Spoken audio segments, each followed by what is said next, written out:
Gel से ले आने वाला प्रभु यीशु मसीह के अति पवित्र नाम में सब पवित्र लोगों को वचन देता हूँ। लवकरात लवकर येणाऱ्या प्रभू येशू ख्रिस्ताच्या अति पवित्र नामामध्ये सर्वांना ख्रिस्ती अभिवादन। प्रभु की बड़ी दया है कि प्रभु ने और भी एक पुनरुत्थान का पवित्र दिन मिल करके हमारे प्रभु का नाम को ऊंचा करने के लिए तुम्हें अवसर दिया। आणि देवाची खूप मोठी दया आहे की पुन्हा एकदा पवित्र पुनरुत्थानाच्या दिवसामध्ये आपल्याला एकत्र मिळून आपला तारणकर्ता प्रभू येशू ख्रिस्त याचं नाव उंच करण्याकरता प्रभूने सहाय्य केलं। अभी हमें प्रभु का वचन से सीखने का अच्छा सुंदर वक्त प्रभु ने दिया है आणि आता देवाच्या वचनाच्या द्वारे शिकण्याची एक चांगली संधी प्रभूने आपल्याला दिलेली आहे। वचन सीखना करना अच्छी बात है आणि देवाचं वचन शिकणं किती चांगली गोष्ट आहे, क्योंकि वचन तो अगर हम भक्त नहीं देगा तो हम कभी भी एक सच्चा मसीह जीवन नहीं बिता पाएंगे। आणि वचनाला जर आपण महत्व दिलं नाही तर कधीही आपण एक खरं ख्रिस्ती जीवन जगू शकणार नाही। ये वचन प्रभु ने क्यों दिया? कारण देवाने त्याचं वचन आपल्याला का दिलं? मेरे को बहुत पसंद एक वचन है दूसरा तिमोथी 3 का 16-17 वचन। आणि दुसरं तिमोथेला पत्र 3 अध्याय त्याचं 16 आणि 17 वचन। संपूर्ण पवित्र शास्त्र परमेश्वर की प्रेरणा से रचा गया है। संपूर्ण पवित्र शास्त्र बोलेगा तो उत्पत्ति से लेकर के प्रकाशित वाक्य का ये सारे 66 किताबें ये सब परमेश्वर की प्रेरणा से लिखा हुआ है। आणि संपूर्ण पवित्र शास्त्र म्हणजे उत्पत्तीपासून प्रकटीकरणाच्या पुस्तकापर्यंत जे 66 पुस्तक आहे ते सर्व काही परमेश्वराच्या प्रेरणेने लिहिलेलं आहे। और वो वचन क्यों हमें दिया है? आणि ही वचनं आपल्याला का दिलेली आहे? बड़ा उद्देश्य है आणि त्याच्या पाठीमागे खूप मोठा उद्देश आहे। आगे बढ़िए। और उपदेश और समझाने, उपदेश और समझाने और सुधारने और धार्मिकता की शिक्षा के लिए लाभदायक है। प्रियो ये वचन कितना बड़ा बड़ा कार्य करता है करके आपने देखा। आणि प्रियानो देवाचं वचन किती मोठं मोठं कार्य करता है तुम्ही पाहिलं। है ना? आज बहुत से ऐसे लोग हैं मतलब प्रभु का वचन तो उनके जीवन में कुछ भी सम्मान नहीं। आणि आज पुष्कळ असे लोक आहे की त्यांच्या जीवनामध्ये देवाच्या वचनाचा काही सन्मान नाही। प्रियो प्रभु कभी भी वो लोगों को ग्रहण नहीं करेगा। प्रियानो अशा लोकांना प्रभू कधीही स्वीकारणार नाही। प्रभु का दृष्टि उन पर नहीं रहेगा आणि देवाची दृष्टी त्यांच्यावर राहणार नाही। हमारे में वचन के सामने हमारा दिल कैसे होना चाहिए? आणि वचनाच्या समोर आपलं हृदय कशा प्रकारे राहिलं पाहिजे? है ना? ये भाग नहीं छोड़ना। लेकिन यशायाह 66 अध्याय का दूसरा वचन की आखिरी भाग में लिखा है आणि यशा त्याचा 66 अध्याय आणि त्याच्या दुसऱ्या वचनामध्ये शेवटी असं लिहिलेलं आहे, परंतु मैं उसी की ओर दृष्टि करूंगा, मैं उसी की ओर दृष्टि करूंगा जो दीन और खेदित मन का हो, जो दीन और खेदित मन का हो और मेरा वचन सुनकर थरथराता हो। प्रियो ये अनुभव चाहिए प्रियो। आणि प्रियानो अशा प्रकारचा अनुभव आपल्या जीवनामध्ये राहिला पाहिजे। वचन के सामने एक डरकाने वाला एक दिल हमें चाहिए आणि वचनाच्या समोर एक कंपमाय होणारं हृदय आपलं राहिला पाहिजे। आज कई कारण से लोगों का हृदय कठोर हो गया। आज पुष्कळ कारणाने लोकांचं अंतःकरण जे आहे ते कठीण झालं। उनका वचन का कोई सम्मान नहीं आणि देवाच्या वचनाचा कुठल्या प्रकारे त्यांचा सन्मान करत नाही। प्रियो आप ये वचनों को सुन करके अमल नहीं करोगे, प्रभु का जो आपके प्रति जो उद्देश्य है वो आप पहुंच नहीं पाएंगे। आणि देवाचं वचन ऐकून तुम्ही त्याच्या अनुसार जीवन जर जगणार नाही तर मग काय करणार? तर प्रभूचा त्या ठिकाणी तुम्ही अपमान करणार। है ना? आगे पढ़िए कोई ताकि परमेश्वर का जन सिद्ध बने। परमेश्वर का जन सिद्ध कैसे बनेगा प्रियो? आणि परमेश्वराचा मनुष्य परिपूर्ण कसं काय बनणार प्रियानो? वचन से मिलने वाला आलोचना अगर आप अपनाएगा तभी। आणि देवाच्या वचनाच्या द्वारे मिळणारी वाणी याचा तुम्ही स्वीकार कराल त्याच वेळेला। इस वचन से अगर आपको ताड़ना मिल रहा है वो बात को खुशी से स्वीकारे। आणि या वचनाच्या द्वारे तुम्हाला शासन जर मिळत आहे तर ते खूप आनंदाने त्याचा स्वीकार करा। प्रियो कभी भी वचन के साथ बलवा ना करें आणि कधीही वचनाच्या विरोधामध्ये बंड करू नका। अपन वचन के सामने अपने आप को नम्र और दीन करें आणि देवाच्या वचनासमोर आपण स्वतःला नम्र आणि दीन करा। वचन मानने के लिए हमें कितना भी दाम चुकाना पड़े हम उसके लिए तैयार हो जाए। आणि वचनाचं पालन करण्याकरता आपल्याला कितीही किंमत मोजावी लागली तरी साध्य आपण त्याच्यासाठी तयार राहा। क्योंकि जो वचन को इनकारता है वो प्रभु को इनकारता है। कारण जो वचनाला नाकारतो तो प्रभूला नाकारतो। वही भयंकर चेतावनी आणि एक भयंकर चेतावणी आहे। इसलिए हमें प्रभु का वचन को बहुत अच्छा दिल से हमें स्वीकारना चाहिए। आणि म्हणून देवाचं वचन खूप चांगल्या अंतःकरणाने आपण स्वीकारायला पाहिजे। भगवान में इस्राएल को भी दिया हुआ व्यवस्था आपको याद होगा। अनुवाद उसका 6 अध्याय का 6-7 वचन। अनुवाद त्याचा 6 अध्याय आणि त्याचं 6 आणि 7 वचन। और ये आज्ञाएं जो मैं आज तुझको सुनाता हूँ हाँ। वे तेरे मन में बनी रहे। देखा, ये वचन कहाँ पर रहना? तेरे मन में हमारा मन में बनी रहना। और तू इन्हें हाँ। अपने बाल बच्चों को समझाकर सिखाया करना। देखा, इसका मतलब माँ बाप का कर्तव्य है प्रियो, ये वचन को अपने बच्चों को सिखाना। हाँ। और घर में बैठे मार्ग पर चलते हाँ। लेटते उठते हाँ। इनकी चर्चा किया करना। देखा, इसका महत्व है क्या प्रियो? आणि प्रियानो, याचं खूप महत्व आहे। ये पीढ़ी कैसे नहीं बिगड़ेगा? आणि मग पिढी कसं काय बिघडणार नाही? क्योंकि घर में बैठे बैठे प्रभु का वचन नहीं बोलता, इसका उसका बुराई बोलते रहता। आणि घरामध्ये बसल्यानंतर देवाचं वचन नाही बोलत तर याच्या त्याच्या संबंधाने वाईट बोलतात। तो क्या सुनेगा उसके अनुसार ही उसका जीवन रहेगा। आणि तो जे ऐकेल त्याच्या अनुसार त्याचं जीवन राहील। प्रियो, बच्चों को सबसे पहले मिलने वाला शिक्षण अपने घर से है आणि प्रियानो, मुलांना मिळणारं सगळ्यात पहिलं शिक्षण आपल्या घरातून आहे ना? अपना घर में वो शिक्षण बच्चों को मिलना जरूरी है आणि आपल्या घरातूनच मुलांना ते शिक्षण मिळणं गरजेचं आहे ना? बच्चा लोग अपना हर एक बातों को ध्यान करके देखता है, आणि मुलं जे आहे ते आपल्या प्रत्येक काम जे आहे ते लक्षपूर्वक निहाळतात। इसलिए हमारा बहुत बड़ा कर्तव्य है आणि म्हणूनच आपलं खूप मोठं कर्तव्य आहे हम हमेशा वचन की बातें करें।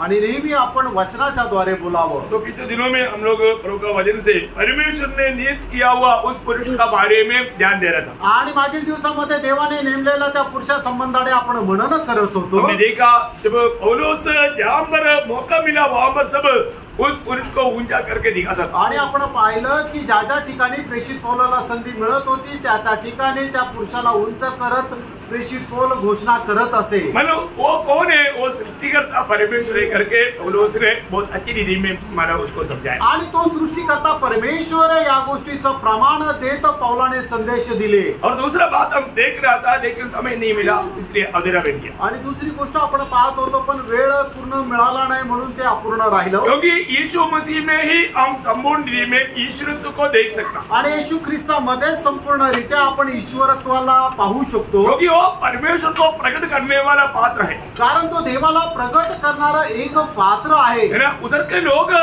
मतलब ईश्वर करके किसको मानते थे? आणि तिथले लोक देव म्हणून कोणाला मानत असे? हातकला, हस्तकलेला। मतलब उन्होंने आज से बनाए हुआ मूर्तियों के सामने उन्होंने दंडवत करते थे आणि हाताने बनवलेल्या मूर्ती समोर ते नमन करत असे। परंतु प्रभु का दास ने यह बात उनको समझाया। आणि प्रभूच्या दासाने ही गोष्ट त्यांना समजून सांगितली। मनुष्य परमेश्वर को नहीं बना सकता, मनुष्य देवाला नाही बनू शकत। बनाया हुआ वो परमेश्वर नहीं है आणि बनवलेला तो परमेश्वर नाहीये। कितनी बड़ी बात है भैया, किती मोठी गोष्ट आहे। और वहाँ पर एक वेदी देखा, वहाँ पर लिखा था अज्ञात है। आणि त्या ठिकाणी एक वेदी होती, त्या ठिकाणी लिहिलेलं होतं अज्ञात देव। वो परमेश्वर के बारे में उनको मालूम नहीं आणि त्या अज्ञात देवा संबंधाने त्यांना माहित नाही। तो यहाँ पर अभी संदेश देने का अच्छा मौका मिला आणि मग या ठिकाणी संदेश देण्याची चांगली संधी मिळाली। लोग हमेशा कहाँ पर प्रभु का सुसमाचार सुनाने का मौका है ढूंढते रहता। आणि प्रभूचे लोक कुठे संधी देवाचं वचन सांगण्याची संधी आहे ती शोधत राहतात। परमेश्वर मतलब मनुष्य की बनाया हुआ नहीं है, ऐसे ही कि परमेश्वर है करके उस वेदी के द्वारा वो लोग गवाही दे रहा था। आणि परमेश्वर एक जिवंत परमेश्वर आहे की जो अज्ञात आहे, की जो मनुष्याच्या हस्तकलेने बनवलेला नाहीये, ही ते लोक त्याची साक्ष देत होते। बोलने का अर्थ उनको मालूम था हमने जो बनाया हुआ इसके अलावा सचमुच में एक ईश्वर है, ये बात का ये वेदी गवाही देना था। आणि त्यांना माहित होतं की आम्ही आपल्या हाताने बनवलेला जो देव आहे याच्या व्यतिरिक्त एक देव आहे की ज्याला आपण ओळखत नाही, जो अज्ञात असा देव आहे, ही ते साक्ष देत होते। मतलब उन्होंने प्रभु वचन से उनको बताने लगा। आणि मग प्रेषित पौल देवाच्या वचनाच्या द्वारे त्यांना सांगू लागला। आपको मालूम है इस्राएल को दिया हुआ देश आज्ञा में दूसरा आज्ञा है तुम किसी प्रकार का एक मूर्ति नहीं बनाना। आणि परमेश्वराने इस्रायल लोकांना दिलेल्या ज्या 10 आज्ञा त्याच्यापैकी दुसरी आज्ञा हे आहे की तू आपल्यासाठी कोरीव मूर्ती बनवू नकोस। आपको मालूम है इस्राएल को प्रभु ने ये 10 आज्ञा के अलावा 613 आज्ञा बाइबल में पुराने नियम में दिया है। आणि देवाने इस्रायल लोकांना या ज्या 10 आज्ञा दिल्या त्याच्या व्यतिरिक्त 613 आज्ञा बायबल मध्ये दिलेल्या आहेत। दूसरा आज्ञा क्या था? आणि त्याची दुसरी आज्ञा काय होती? निर्गमन 20 अध्याय उसका 3 से 5 वचन। निर्गमन त्याचा 20 अध्याय 3 ते 5 वचन। आपका उसमें शायद 2 से हो सकता है। आणि तुमच्या याच्यात कदाचित दुसऱ्या वचनापासून असेल। तू अपने लिए कोई मूर्ति खोदकर न बनाना। कौन सा वचन है? 4। हाँ, आपको उसमें 4 है। ओके, हाँ पढ़ लीजिए। तू अपने लिए कोई मूर्ति खोदकर न बनाना, न किसी की प्रतिमा बनाना। देखा, मतलब किसी प्रकार का प्रतिमा नहीं बनाना। जो आकाश में या पृथ्वी पर या पृथ्वी के जल में है। मतलब इसका मतलब स्वर्ग में कौन है? परमेश्वर है। दूध लोग है, आकाश में पक्षी है और जमीन में जानवर है, रेंगने वाला जीवी है। इसका किसी का प्रतिमा नहीं बनाना और उसको दंडवत नहीं करना। आणि या ठिकाणी परमेश्वराचं वचन इस्रायल लोकांना स्पष्टपणे सांगतं की तू आपल्यासाठी कुठल्याही प्रकारची कोरीव मूर्ती बनवू नको, की जे स्वर्गामध्ये स्वर्गदूत आहे, आकाशामध्ये पक्षी आहे आणि जमिनीवर प्राणी आहे, अशा कुठल्याही याची तू मूर्ती बनवू नकोस। वे लोग क्या कर रहा था? आणि ते लोक काय करत होते? उनको अपने ज्ञान से वो काम कर रहा था आणि ते आपल्या बुद्धिमत्तेनुसार काम करत होते। यो मनुष्य कभी भी अपने ज्ञान से प्रभु को प्राप्त नहीं कर सकता। आणि प्रियांनो, मनुष्य कधीही आपल्या ज्ञानाच्या द्वारे देवाला प्राप्त नाही करू शकत। पहला कोरिंथी पहला अध्याय उसका 21 वचन। पहिले करंथीकराचं पत्र त्याचा पहिला अध्याय त्याचं 21 वचन। क्योंकि जब परमेश्वर को न जाना, परमेश्वर ने ज्ञान के अनुसार संसार ने ज्ञान से परमेश्वर को न जाना। देखा, मतलब मनुष्य ने अपने ज्ञान से परमेश्वर को नहीं जाना आणि मनुष्याने परमेश्वराला आपल्या ज्ञानाच्या अनुसार नाही ओळखलं। ये दुनिया में कितना भी बुद्धिमान है वो परमेश्वर को नहीं जान सकता। आणि प्रियांनो, या जगामध्ये कितीही ज्ञानवान असू द्या, ते देवाला आपल्या ज्ञानाच्या द्वारे नाही ओळखू शकत। प्रभु के लोगों को मैं एक बात इससे पहले भी कई बार समझाया आणि प्रभूच्या लोकांना याच्या अगोदर ही गोष्ट मी पुष्कळ वेळा समजून सांगितली। और कई बार कई जगह पर मसीह लोग समझ करके ऐसा जगह पर जाएंगे आणि पुष्कळ लोक अशा प्रकारे ख्रिस्ती समजून जातील। क्योंकि आपको मालूम है, नकल करने वाला शैतानी काम बहुत से मसीह नाम में चलता है आणि मग डुप्लिकेटपणा करणारं पुष्कळ कार्य ख्रिस्ती लोकांमध्ये चालतं। वो लोग भी प्रभु का मैच करता है आणि ते लोक प्रभु मेच करतात। लेकिन अगर यहाँ पर सच्चा उदार पाए हुए लोगों के बीच में नहीं है तो आप उसमें कभी शामिल नहीं होना। आणि ते खरं तारण प्राप्त झालेल्या लोकांमध्ये नाहीये तर त्याच्यामध्ये कधीही सहभागी होऊ नका। कोई पहिला कोरिंथी 10 अध्याय का 20 वचन। पहिले करंथीकराचं पत्र 10 अध्याय त्याचं 20 वचन। नहीं, वरन यह कि अन्य जाति जो बलिदान करते हैं वे परमेश्वर के लिए नहीं परंतु दुष्टात्माओं के लिए बलिदान करते हैं। और मैं नहीं चाहता कि तुम दुष्टात्माओं के सहभागी हो। देखा, बोलने का मतलब यहाँ पर सत्य वचन की सच्चा शिक्षण नहीं है, वहाँ पर वो जो भी सेवा है वो दुष्टात्मा का सेवा है। आणि ज्या ठिकाणी देवाच्या सत्य वचनाचं शिक्षण नाहीये तर मग त्या ठिकाणी होणारी कुठलीही सेवा जी आहे ती दुष्टात्म्याची आहे। वहाँ पर भी मेष होगा आणि ते वेगळा मेष राहील। प्रभु का वचन के अनुसार वो भूतों का मेष है आणि देवाच्या वचनाच्या अनुसार तो भूतांचा मेष आहे। आपको मालूम है, जब प्रभु की आत्मा आपको ये बात में गवाही देगा आणि पवित्र आत्मा तुम्हाला या गोष्टीची साक्ष देईल। कई लोग ऐसा जगहों में जाकर के उस मेष में शामिल होने के कारण क्या होता, उन लोगों में शैतानी या दुष्टात्मा का काम शुरू हो जाता। आणि काही लोक अशा ठिकाणी जातात, त्या मेजामध्ये सहभागी होतात आणि त्याच्याद्वारे दुष्टात्म्याचं कार्य त्यांच्या जीवनामध्ये होतं। इसलिए धोखा से बचना चाहिए आणि म्हणूनच फसगतीपासून तुम्ही वाचा। अभी यहाँ पर अदेने के लोग उनको इतना तत्वज्ञ मतलब बहुत ज्ञानी लोग था, वो लोग क्या करते थे? आणि अदेण्याचे लोक खूप ज्ञानवान होते, ते काय करत होते? वही प्रेरितों 17 अध्याय का 27 वचन का शुरुआत। आणि प्रेषित 17 अध्याय 27 वचनाचा सुरुवातीचा भाग। कि वे परमेश्वर को ढूंढे, कदाचित उसे टटोल कर पाए। हाँ, टटोल कर पाए बोलने का मतलब ऐसा मतलब स्पर्श करके जाने। आणि मराठीमध्ये त्याला म्हटलं की चाचपडत चाचपडत त्याला शोधावं। मालूम है, एक बार लोगों ने हाथी को देखने के लिए गया आणि अंधा लोग आणि आंधळे लोक हत्तीला बघण्यासाठी ते गेले। उनको बताया समझाया हाथी बोलेगा तो बहुत बड़ा है, बहुत बड़ा भयंकर भीभत्स है।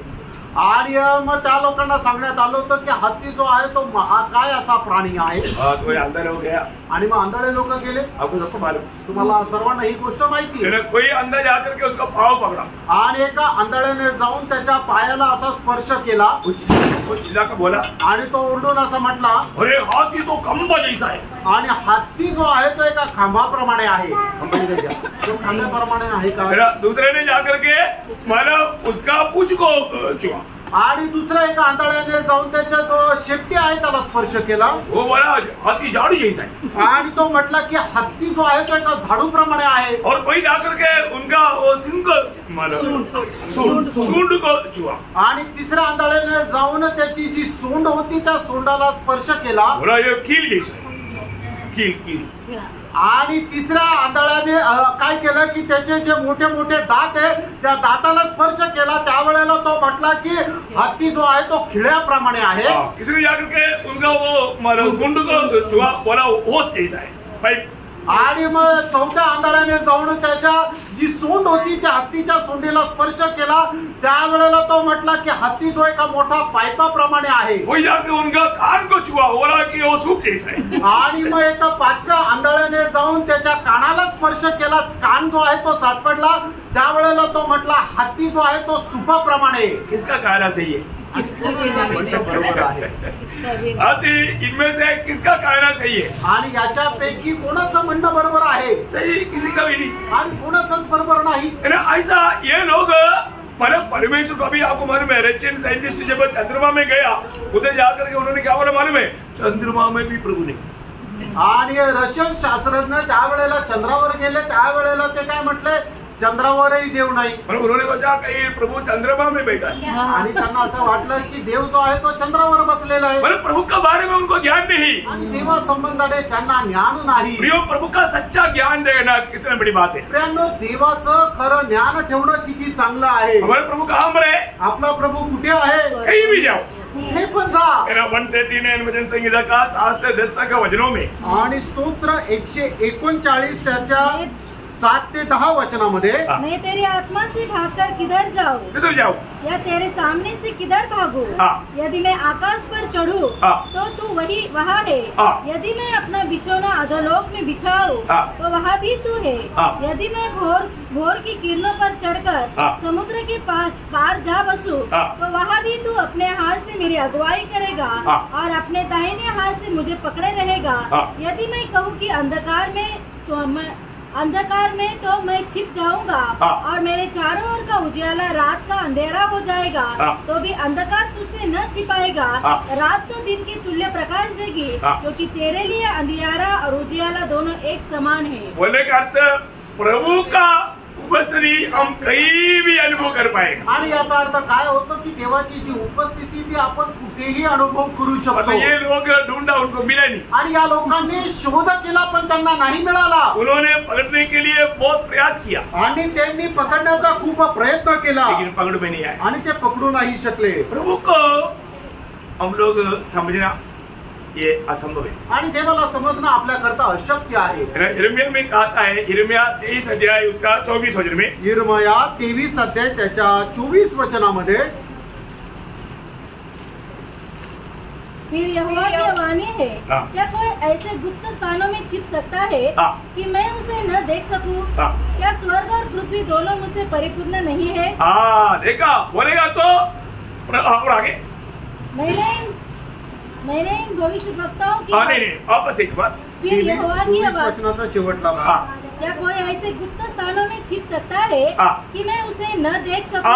मतलब ऐसा कोई प्रभु के सामने ऐसा कोई गुप्त का स्थान मनुष्य ढूंढ निकाल सकता है क्या? आणि असं एखादं ठिकाण की ज्या ठिकाणी देव नाही अशा ठिकाणी मनुष्य लपू शकतो का?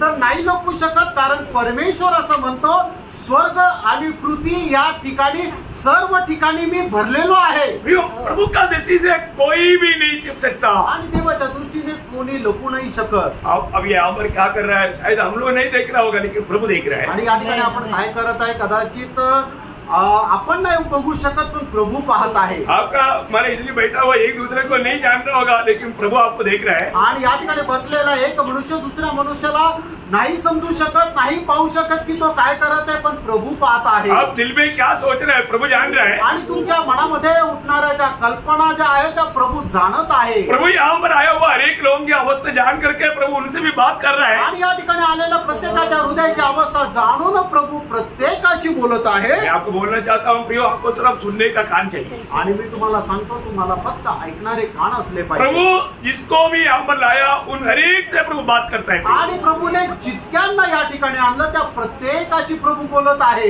इब्रानियों 4 अध्याय का 13 वचन में कहता है, आणि हिब्रीकराचं पत्र 4 अध्याय आणि त्याच्या 13 वचनामध्ये असं म्हटलेलं सृष्टि आहे, की कोई वस्तु उससे छिपी नहीं है। देखा, सृष्टि की कोई भी व्यक्ति प्रभु के सामने से छिपा हुआ नहीं प्रियो। कई लोग प्रभु का दास मुझको ना देखे बोलकर किसी का पीछे छिप जाता। प्रियो जरूर मेरे नजर से आप छिप सकता है, परंतु प्रभु की नजर से आप कभी नहीं छिप सकता। आणि काही लोक काय करतात की प्रभूच्या दासाने मला पाहू नये म्हणून कोणाच्या तरी पाठीमागं ते लपतात। होऊ शकतं मी त्यांना पाहू नाही शकणार, पण जगामध्ये अशी कुठलीही सृष्टी नाहीये की जो सृष्टिकर्त्यापासून लपून राहील। प्रियो, हमें सच्चा परमेश्वर का सच्चा ज्ञान रखना चाहिए। आणि खरं देवाचं खरं ज्ञान आपल्याला राहिला पाहिजे। परमेश्वर को हमें प्रकट करके देने वाला एकमात्र पुरुष, एकमात्र व्यक्ती वो प्रभु यीशु मसीह। आणि देवाला आपल्याला प्रकट करून देणारा एकमात्र मनुष्य आहे, तो म्हणजे प्रभू येशू ख्रिस्त आहे। यूहन्ना के सुसमाचार उसका पहला अध्याय उसका 18 वचन। योहान त्याचा पहिला अध्याय त्याचा 18 वचन। परमेश्वर को किसी ने कभी नहीं देखा। हाँ। एकलौता पुत्र जो पिता की गोद में है, हाँ। उसी ने उसे प्रकट किया। बोलने का मतलब पुत्र ने पिता को प्रकट किया। आणि पुत्राने पित्याला प्रकट केलं। बहुत बड़ी बात है आणि खूप मोठी गोष्ट आहे। मतलब पिता को कोई एक अगर देखना चाहता है तो, आणि पित्याला जर कोणी पाहू इच्छित होतं वो पुत्र को देखे, आणि तो पुत्राला पाहिल, क्योंकि पुत्र में कौन है? कारण पुत्रामध्ये कोण आहे? पुत्र में पिता है। आणि पुत्रामध्ये पिता आहे। बहुत गहरी बात है आणि खूप गहन गोष्ट आहे। इसलिए यीशु मसीह ने मानव यूहन्ना 14 अध्याय उसका 9 वचन की भी पाठ में वो गवाही देता है। आणि योहान 14 अध्याय त्याच्या 9 वचनाच्या शेवटल्या भागामध्ये अशा प्रकारे साक्ष देत आहे, जिसने मुझे देखा वो पिता को देखा। आणि ज्याने मला पाहिलं त्याने पित्याला पाहिलं। क्या है? काय लिहिलेलं आहे? जिसने मुझे देखा वो पिता को देखा। आणि ज्याने मला पाहिलं त्याने पित्याला पाहिलं। कैसा? कसं? उसका 10 अध्याय उसका 30 वचन में यीशु मसीह कहता है, आणि योहान 10 अध्याय त्याच्या 30 वचनामध्ये प्रभू येशू ख्रिस्त अशा प्रकारे म्हणतात, मैं और पिता एक है। मी आणि पिता एक आहे। मैं और पिता एक है। मी आणि पिता एक आहे। इसलिए जो मुझको देखता वो पिता को भी देखता। आणि म्हणून जो मला पाहतो तो पित्यालाही पाहतो। और इतना ही नहीं, एवढंच नाही, वो सही ज्ञान यीशु मसीह के द्वारा हमें मिलता आणि ते खरं ज्ञान येशू ख्रिस्ताच्या द्वारे आपल्याला भेटतं। है ना। जब यूहन्ना 8 अध्याय उसका 19 वचन का भी पाठ में, योहान 8 अध्याय 19 वचनाच्या शेवटल्या भागामध्ये,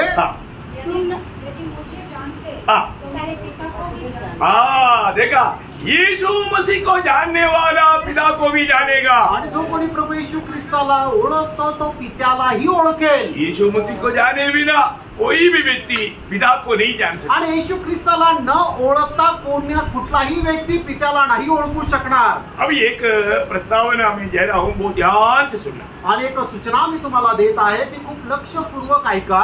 प्रभु यीशु मसीह में असीम परमेश्वर और सीमित मनुष्य दोनों है। आणि प्रभू येशू ख्रिस्तामध्ये असीम परमेश्वर आणि एक सीमित मनुष्य दोन्हीही आहे। कितने लोगों ने समझा? आमेन। ये स्टेटमेंट आपको समझ में आया? आणि हे जे वाक्य आहे ते तुम्हाला समजलं? Praise Lord. Praise Lord. प्रभु यीशु मसीह में मतलब प्रभु का कोई सीमा नहीं। उस असीम परमेश्वर और मनुष्य में सीमित है, मनुष्य सीमा है। उस सीमित मनुष्य दोनों एकत्र मिलता है। परमेश्वर जो आहे त्याला कुठला सीमा नाहीये, तो असीमित परमेश्वर आहे। आणि मनुष्य जो आहे त्याला सीमा आहे, तो सीमित असा मनुष्य आहे।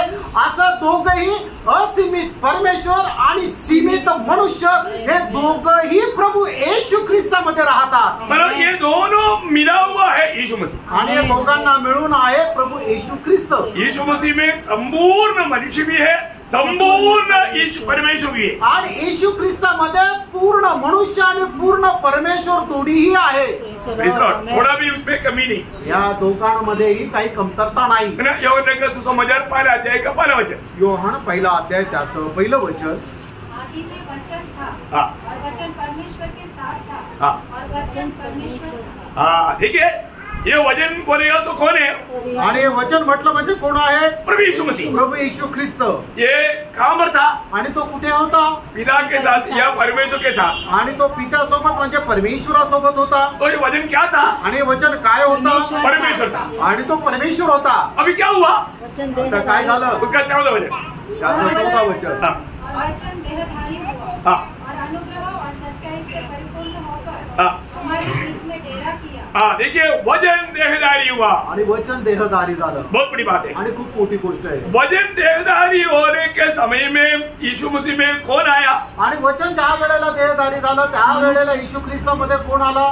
पड़ोसियों पहला अध्याय का 15 वचन। आणि कलसीकराचं पत्र त्याचा पहिला अध्याय त्याचं 15 वचन। अदृश्य परमेश्वर दृश्य रूप में आया। आणि जो अदृश्य परमेश्वर आहे तो दृश्य रूपामध्ये आला। देखिए परमेश्वर को किसी ने कभी नहीं देखा। देवाला कधी कोणी पाहिलं नाही। उस अदृश्य परमेश्वर हमारे समान मनुष्य बनकर दृश्य रूप में आया। आणि तो अदृश्य परमेश्वर तुमच्या आणि माझ्याप्रमाणे एक मनुष्य रूपामध्ये दृश्य रूपामध्ये आला। अभी उसका 15 कोलोसियों 1 का 15 बहुत ध्यान से प्रार्थना से आप पढ़ना है। आणि खूप लक्षपूर्वक प्रार्थनापूर्वक हे वचन वाचा। कलसीकराचं पत्र पहिला अध्याय त्याचं 15 वचन। वह तो अदृश्य परमेश्वर का प्रतिरूप हाँ। और सारी सृष्टि में पहलौठा है। देखा, अदृश्य परमेश्वर का प्रतिरूप बनेगा तो यीशु मसीह। नहीं, प्रतिरूप बोलने का अर्थ प्रतिमा, फोटो। हाँ, फोटो। अभी मेरा फोटो लेगा तो वो अतुल का जैसे रहेगा क्या? अतुल का फोटो लेगा तो मेरे जैसे रहेगा क्या? नहीं रहेगा।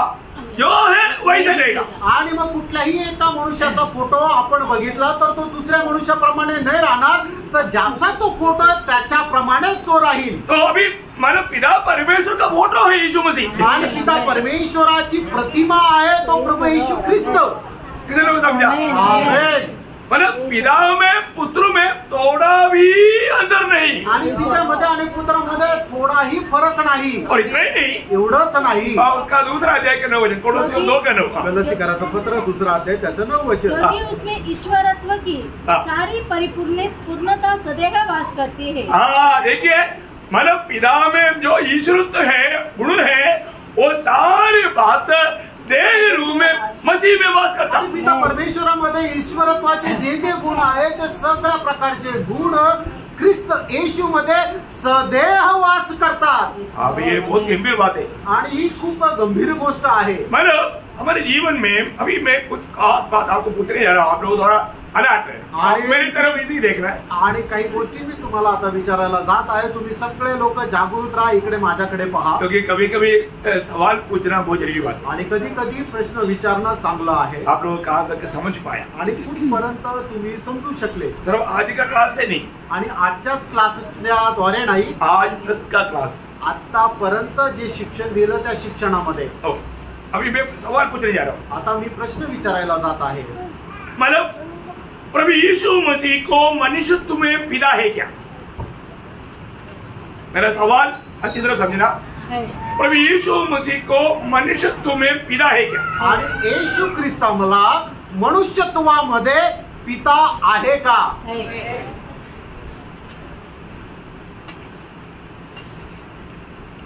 क्या बोलता? कुछ बोलता है, कुछ बोलता नहीं। जो है बोलने वाला हाथ खड़ा करो। आणि ज्याला वाटतं की आहे त्याने आपला हात वर करा। जो नहीं है बोलने वाला हाथ खड़ा करो। आणि ज्याला वाटतं की नाही आहे त्याने आपला हात वर करा। पूरा आधा नहीं, पूरा।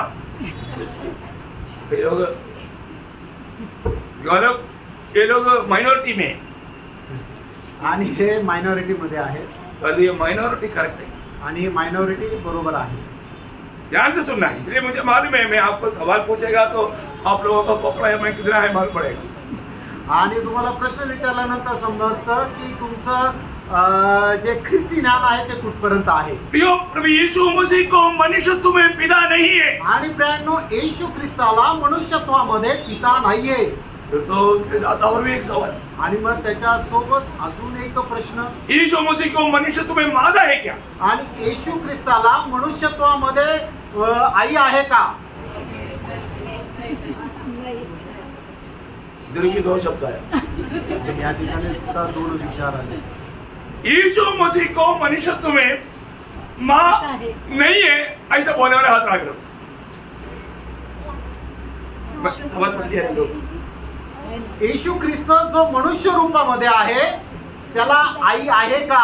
नहीं आई नहीं है तो हा, जर ज्याला असं वाटतं की त्याला आई नाहीये त्याने आपला हात वर करा। क्योंकि आपको हिंदी आता है, मराठी आता है, मेरे को भी डाउट आ गया। प्रश्न हा आहे की येशू ख्रिस्त जो मनुष्य होऊन आला त्याच्या त्या मनुष्यत्वामध्ये आई आहे का? ज्याला असं वाटतं की त्याला त्या मनुष्यत्वामध्ये आई नाहीये त्यांनी हात वर करा। आई है तो हाथ खड़ा करो। आणि जर त्याला मनुष्यत्वामध्ये आई आहे असं वाटतं त्याने आपला हात वर करा। बीच में भी कुछ लोग ज्याचं मत दोन्ही मध्ये नाहीये त्याचं तिसरंच मत आहे असे लोक पण आहे। आपको परसों झूठ में इकट्ठा करो। ऐसे नहीं होगा। आणि असं नसायला दोनों भी एक रूप में आना चाहिए आणि दोघं पण एकाच मतामध्ये यायला पाहिजे। अरे भाई प्रभु यीशु मसीह की मनुष्यत्व में माँ है। आणि प्रियांनो प्रभू येशू ख्रिस्त जो मनुष्य होऊन आला त्याला मनुष्य होऊन त्याची आई आहे। समझ में आया? समजलं? अभी समझाऊंगा और 2 सवाल के बाद।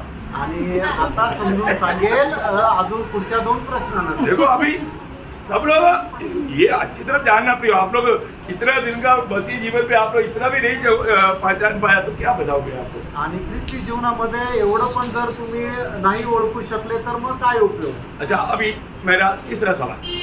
आणि आता तिसरा प्रश्न मतलब यीशु मसीह की परमेश्वर में पिता है क्या? आणि येशू ख्रिस्ताला म्हणजे जो त्याचं ईश्वरत्व होतं त्या ईश्वरत्वामध्ये त्याचा बाप आहे का? त्याचे पिता आहे का?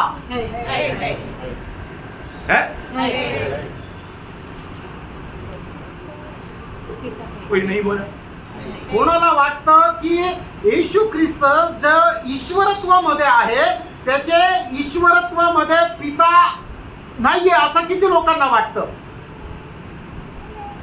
आपको पास कर दिया आणि तुम्हाला पास केलं क्योंकि सब लोग होता है। आणि सगळं नाही कोई खतरा किया। हाँ मैंने तो हाथ दिखाई नहीं दिया। अच्छा आधा हाथ दिया। अच्छा ठीक है।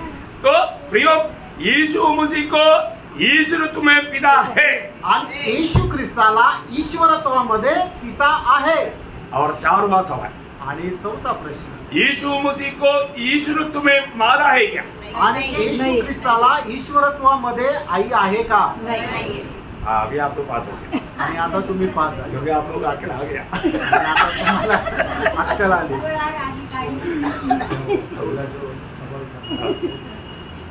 समझ में नहीं आया। अच्छा इसके लिए कंफ्यूजन। ओके तो अभी आप लोग ये बात में अभी पास हो गया।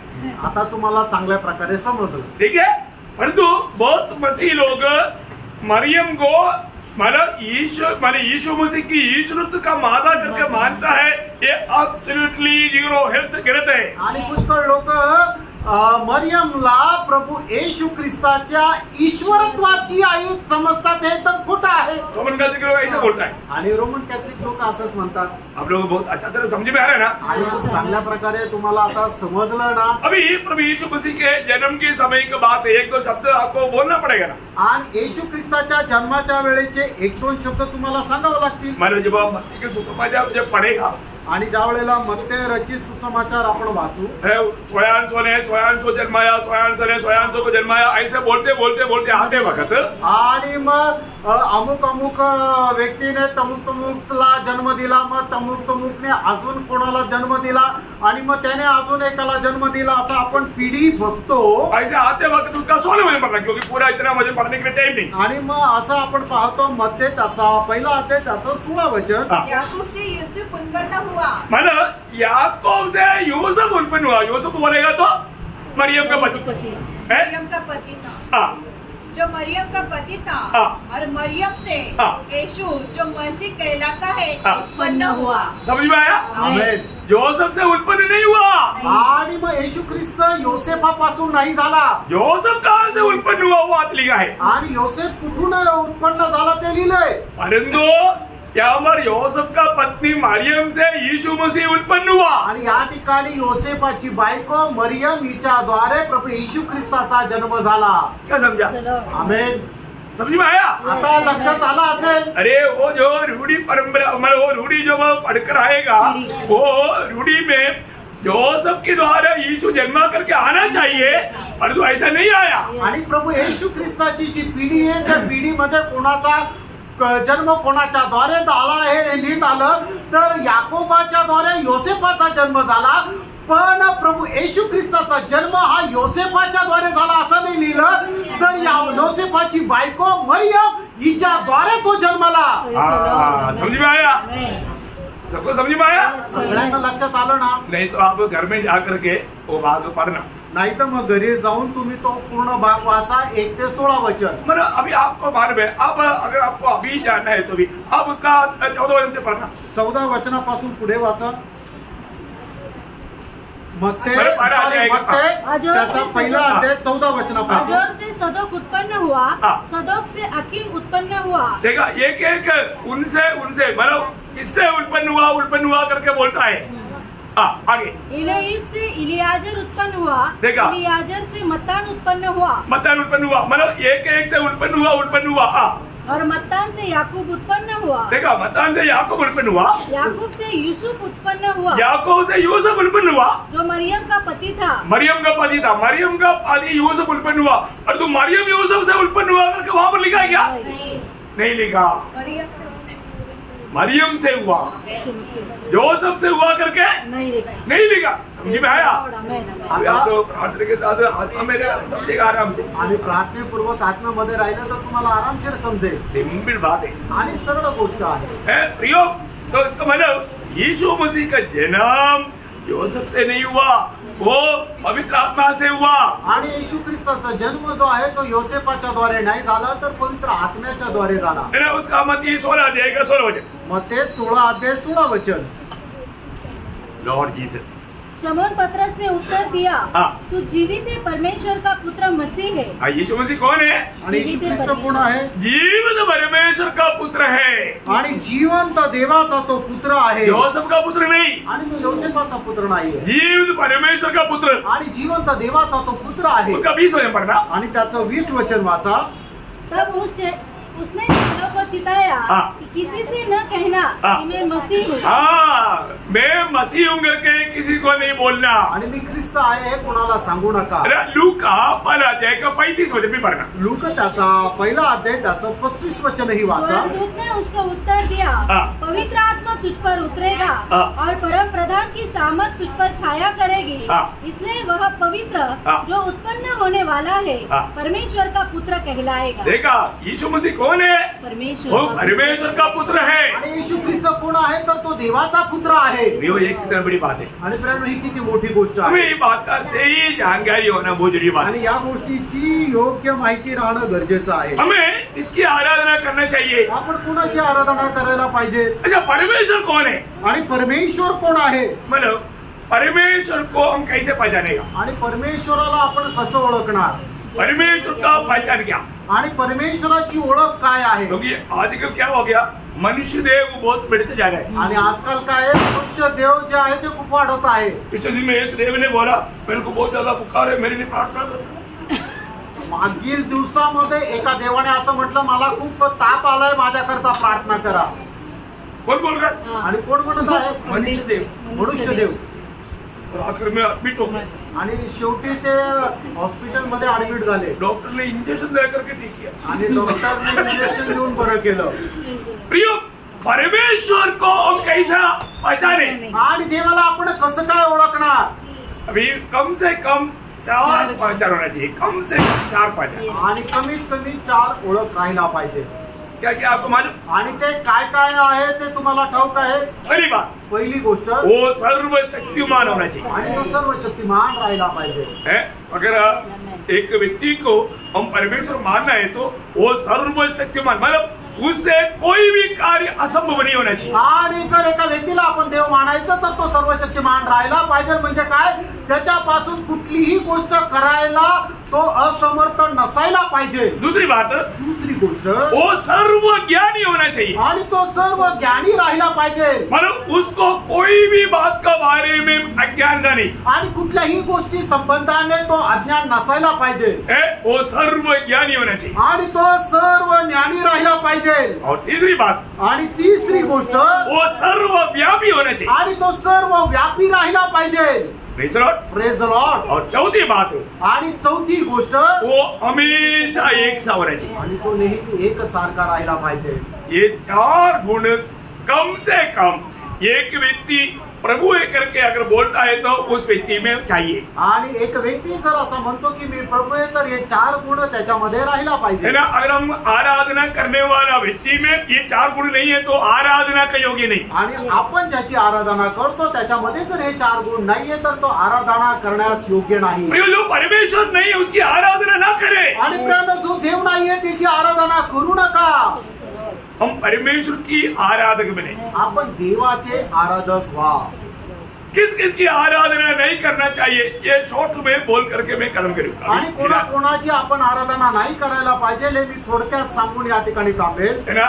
7 प्रकार का लोगों का आराधना नहीं करना चाहिए। आणि 7 प्रकारच्या लोकांची आराधना आपण नाही करायची। नंबर 1 बात, आणि त्याच्यातले पहिलं एक, शैतान की आराधना नहीं करना आणि चाहिए। शैतानाची आराधना आपण नाही करायची। हमेशा शैतान को आराधना का बड़ा भूख प्यास है, आणि शैतानाला लोकांनी माझी आराधना करावी याची खूप तहान भूक आहे। क्योंकि यीशु मसीह आया तो यीशु मसीह को भी शैतान ने नहीं छोड़ा। आणि येशू ख्रिस्त आला तर मग येशू ख्रिस्ताला सुद्धा शैतानाने नाही सोडलं। यीशु मसीह के पास आकर के शैतान ने क्या बोला आपको मालूम? आणि येशू ख्रिस्ताच्या जवळ आल्यानंतर शैतानाने काय म्हटलं माहिती? मत्ती 4 अध्याय उसका 8 से 10 वचन। मग ते त्याचा 4 अध्याय 8 ते 10 वचन। बहुत अच्छी तरफ सीख रहे हो। आज हम देखता है इवन प्रभु की मंडली बोल करके मंडली में शैतानी की आराधना हो रहा है। आणि आजच्या आपण अशा पिढीमध्ये आलेलो आहे की लोक ते प्रभूची मंडळी म्हणतात, पण त्या मंडळीमध्ये सुद्धा शैतानाची आराधना होत आहे। झूठा उपदेशों से लोगों को एकदम अंधा कर दिया है। आणि खोट्या उपदेशाने लोकांना एकदम आंधळ केलंय। प्रियो, आप सच्चाई जानो प्रियो, त्यानं सत्य तुम्ही जाणा, प्रभु के वचन के द्वारा जानो प्रियो, आणि देवाच्या वचनाच्या द्वारे जाणा। वचन में ये सारी सच्चाई प्रकट करके देने के बावजूद भी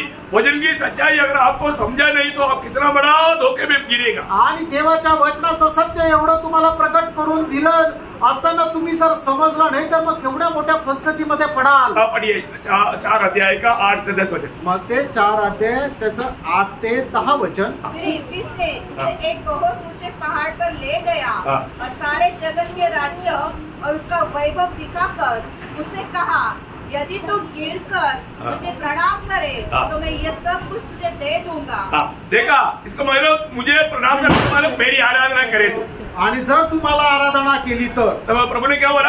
आणि त्या ठिकाणी प्रभू येशू ख्रिस्ताने त्याला काय म्हटलं? तब यीशु ने उसे कहा, हे शैतान, दूर हो जा, क्योंकि लिखा है तू प्रभु अपने परमेश्वर को प्रणाम कर और केवल उसी की उपासना, केवल उसकी उपासना कर, आणि फक्त त्याचीच आराधना कर। प्रियो, परमेश्वर को छोड़ करके और किसी की आराधना ना करे। प्रियानो, आपण आपल्या जीवनामध्ये देवाला सोडून दुसऱ्या कोणाची आराधना करू नका। और आज कितनी प्रकार लोग सच्चा परमेश्वर को ना जानने के कारण वो झूठी बातों के पीछे शैतान की आराधना करते। आणि आज कितीतरी लोक खरं देवाला न ओळखल्या कारणाने खोट्या गोष्टीच्या मागे जातात। दूसरी बात, दुसरी गोष्ट, व्यवस्था विवरण 4 अध्याय का 19 वचन। अनुवाद त्याचा 4 अध्याय त्याचं 19 वचन। देखिए, क्लियर प्रभु ने ये सारा बात अपने वचन के द्वारा प्रकट करके दिया हुआ बात ना जान करके मेरे प्रियो कोई धोखा में मत फसना। आणि देवाने आपल्या वचनाच्या द्वारे सर्व गोष्टी ज्या प्रकट करून दिलेल्या आहेत त्या न जाणता तुम्ही माझ्या प्रियांनो फसल्या जाऊ नका। या जब तुम आकाश की ओर आंखें उठाकर सूर्य, चंद्रमा और तारों को अर्थात आकाश का सारा तारागण देखो, तब बहकर उन्हें दंडवत करके उनकी सेवा करने लगो, जिनको तुम्हारे परमेश्वर यहोवा ने धरती पर के सब देश वालों के लिए रखा है। देखिए, दुनिया की देश वाले लोग इस प्रकार मूर्ति पूजा करके नरक में जा रहा है, और तुम्हारी भी नहीं हो। आणि मग या देशाचे लोक जे आहे अशा प्रकारे मूर्ती पूजा करून नरकामध्ये जात आहे, पण तुमच्या करता ते नाहीये. आज आकाश की सेना को तुम दंडवत नहीं करना. आणि आकाशाचं जे सैन्य आहे त्याला तुम्ही नमन करू नका, त्याची आराधना करू नका. बोलने का अर्थ क्या है? सांगायचं तात्पर्य काय आहे? आज कितनी लोग सूर्य जी को प्रणाम करते हुए देखा ना आप लोगों ने. आणि आज कितीतरी लोक सूर्याला देव मानून त्याला नमन करताना पाहिलंय ना. चंद्रमा को नमन करते देखा ना. आणि चंद्राला सुद्धा नमन करताना पाहिलंय ना. सुबह कई लोग पानी लेकर के वो उसको मतलब पूजा करने के लिए डालता है.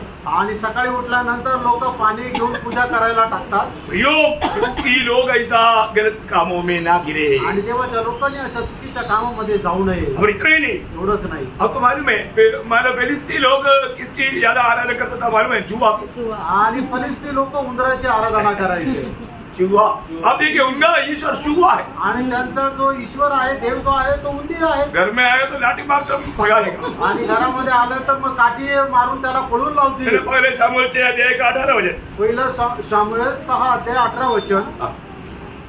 और वह सोने के चूहे क्या शहर पना वाले नगर क्या बिना शहर पना के गांव, वरन जिस बड़े पत्थर पर यहोवा का संदूक रखा गया था वह पलिश्तियों के 5 सरदारों के अधिकार तक की सब बस्तियों की गिनती के अनुसार दिए गए. वह पत्थर आज तक बेतशेमेशी यहोशू की खेत में है. मानो 6 अध्याय 18 वचन पढ़ा ना. देखिए उन लोग चूहे को पूजते थे आणि ते उंदराची आराधना करत असे. मतलब अभी आपको और भी क्लियर है. और उसने रोमी पत्री में लिखा, रोमियों का पत्री पहला अध्याय रोम त्याचा उसका 22-23 रोम पहिला अध्याय 22-23 वचन. वे अपने अपने बुद्धिमान जताकर मूर्ख बन गए. देखा, अपने आप को बुद्धिमान जताकर मूर्ख बन गया. मूर्ख बन गया. क्यों मूर्ख बन गया? और अविनाशी परमेश्वर की महिमा को. परमेश्वर कौन है? अविनाशी.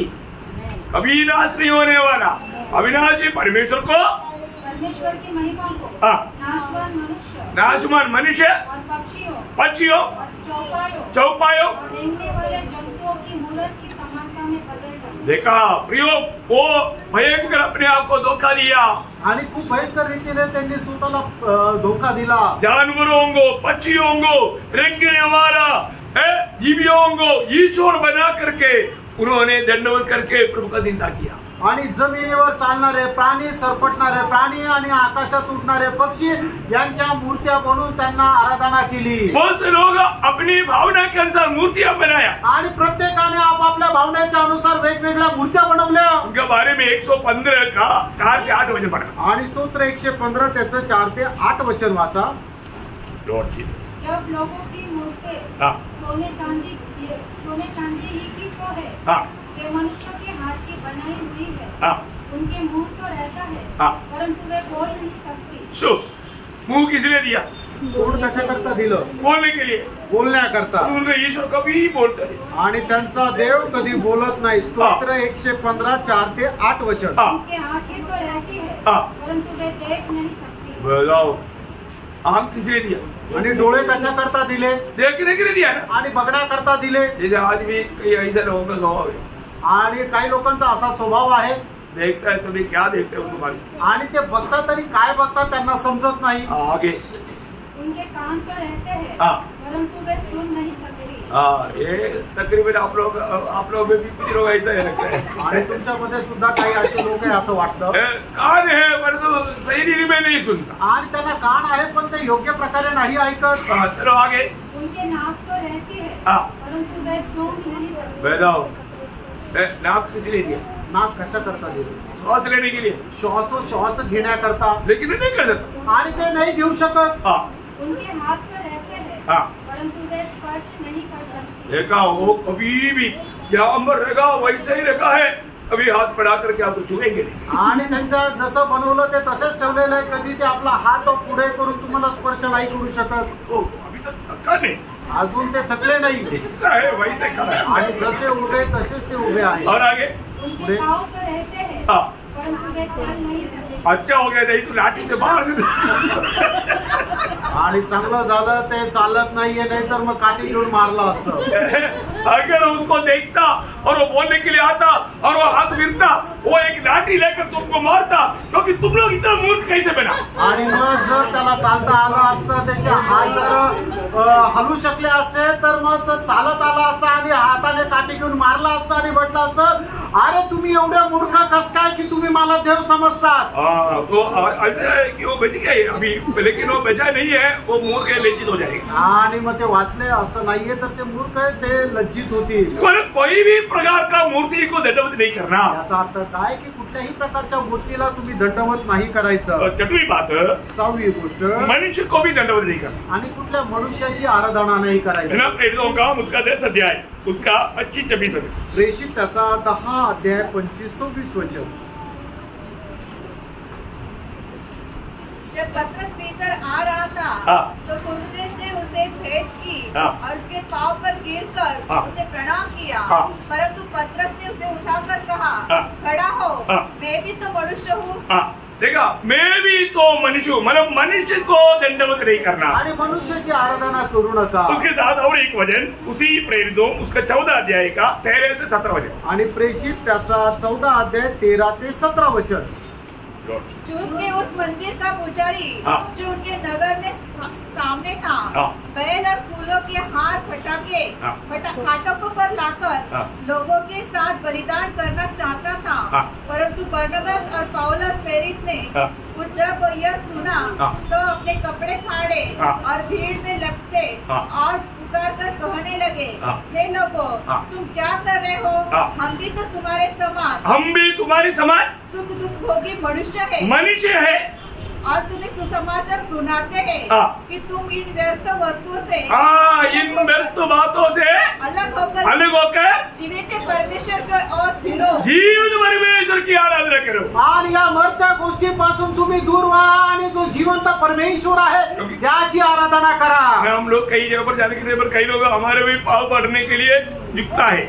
आणि आपण कुठे एखाद्या ठिकाणी गेल्यानंतर काही लोक आपल्या पाया पडण्याकरता खाली वागतात. बड़ा मुश्किल से उनसे बचना पड़ता. आणि खूप कठीणाईने त्यांना पासून वाचावं लागतं. बात समझता ही नहीं आणि त्यांना समजतच नाही. प्रियो, मनुष्य का कभी भी आराधना नहीं करना. आणि कधीही आपण कुठल्या मनुष्याची आराधना नाही करायची. और 7वीं बात, 7वी गोष्ट, स्वर्गदूत का भी आराधना नहीं करना. आणि स्वर्गदूताची सुद्धा आराधना नाही करायची. आज भी बहुत लोग जाने अनजाने स्वर्गदूत की आराधना करते. आजही कळत न कळत लोक स्वर्गदूताची आराधना करतात. है ना. प्रकाशित वाक्य उसका 19 अध्याय उसका 10 वचन. प्रकटीकरण 19 अध्याय त्याचं 10 वचन. तब मैं उसको दंडवत करने के लिए उसके पाँव पर गिर पड़ा.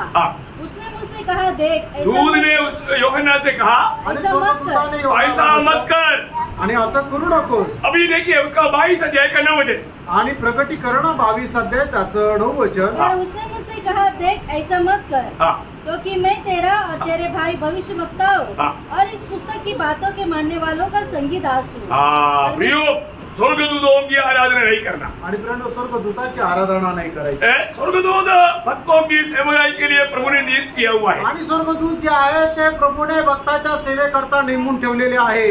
बोलने के लिए अभी इतना टाइम नहीं. आणि बोलण्याकरता आता एवढा वेळ नाही. बोलने के मैंने प्रयोग इस प्रकार 7 प्रकार की बातों से हमें सावधान रहना. आणि 7 प्रकारच्या आराधनेपासून आपण सावध राहायचंय. शैतान की आराधना नहीं करना. सैतानाची आराधना नाही करायची. आकाश की सेना का आराधना नहीं करना. आणि आकाशामध्ये असणारे जे तारे आहेत त्यांची आराधना नाही करायची. प्रकृति की आराधना नहीं करना. आणि कुठल्याही सृष्टीची आराधना नाही करायची. आपको मालूम है जब बिजली चमकता है वो लोग उसकी आराधना करते. आणि ज्या वेळेला वीज चमकते लोक त्याची आराधना करतात. हवा आ गया उसकी आराधना करतात. आणि हवेची आराधना करतात. पानी देखेगा तो पानी की आराधना करतात. आणि पाणी बघून पाण्याची आराधना करतात. प्रियो, इन बातों की आराधना नहीं करना. या गोष्टीची आराधना नका करू. जानवरों की, पक्षियों का, रेंगने वाला जीवियों की आराधना नहीं करना. आणि मग सरपटणारे प्राणी, चालणारे प्राणी किंवा उडणारे पक्षी यांची आराधना नाही करायची. कोई भी प्रकार का मूर्ति बना करके उसकी उसके सामने आराधना दंडवत नहीं करना, आणि कुठल्याही प्रकारची कोरीव मूर्ती बनवून त्याची आराधना नाही करायची, मनुष्य की आराधना नहीं करना, आणि मनुष्याची आराधना नाही करायची, स्वर्गदूतों की आराधना भी नहीं करना, आणि स्वर्गदूतांची आराधना सुद्धा नाही करायची, सच्चा परमेश्वर की आराधना करना, आणि जो खरा परमेश्वर आहे त्याची आराधना करायची, उस परमेश्वर को पहचानना भी। आणि त्या देवाला आपण ओळखायचंय। अभी उसका पहचान का बात अभी प्रभु का कृपा है, प्रभु का आगमन देरी हुआ तो कल आपको बताएं। आणि त्याची जी ओळख आहे त्याच्या संबंधाने देवाच्या आगमनाला जर उशीर असेल तर उद्या पाहू। अभी तक का बात समझ में आया कि नहीं? आतापर्यंतची गोष्ट समजली का नाही? या अभी भी मैं सवाल पूछूं? का अजूनही प्रश्न विचारू? सवाल पूछने के लिए बात करते हैं का? आणि प्रश्न विचारल्यानंतर समजतं की कुठपर्यंत समजलं। ठीक है, कल कुछ सवाल पूछेगी आणि उद्या काही प्रश्न विचारू। हाँ, हमारा सवाल का उत्तर देने के लिए तैयार होकर आणि प्रश्नाचं उत्तर द्यायला तयार होऊया। Praise Lord. प्रभु आपको बहुत आशीष दे। प्रभू तुम्हाला खूप आशीर्वाद देव। प्रभु ने हमें दिखाई वह पुरुष का महत्व जानना एक कितना बड़ी बात है। आणि देवाने आपल्याला जो पुरुष दाखवला त्याचं महत्व जाणणं किती चांगलं आहे। वो कौन है? तो कोण आहे? वो संपूर्ण परमेश्वर और संपूर्ण मनुष्य, आणि तो संपूर्ण परमेश्वर आणि संपूर्ण मनुष्य आहे। कितना श्रेष्ठ बात है, किती श्रेष्ठ गोष्ट। हम उसके अलावा और किसी की आराधना करने के लिए प्रभु को भजन अनुमति नहीं देता, आणि त्याच्या व्यतिरिक्त कोणाची आराधना करण्याकरता परमेश्वर परवानगी नाही तो देतो। प्रभु ये वचनों के द्वारा आपको बहुत आशीष दे। आणि या वचनाच्या द्वारे प्रभू आपल्याला खूप आशीर्वाद देव। प्रभु को महिमा मिले। प्रभूला गौरव मिळो। आमेन।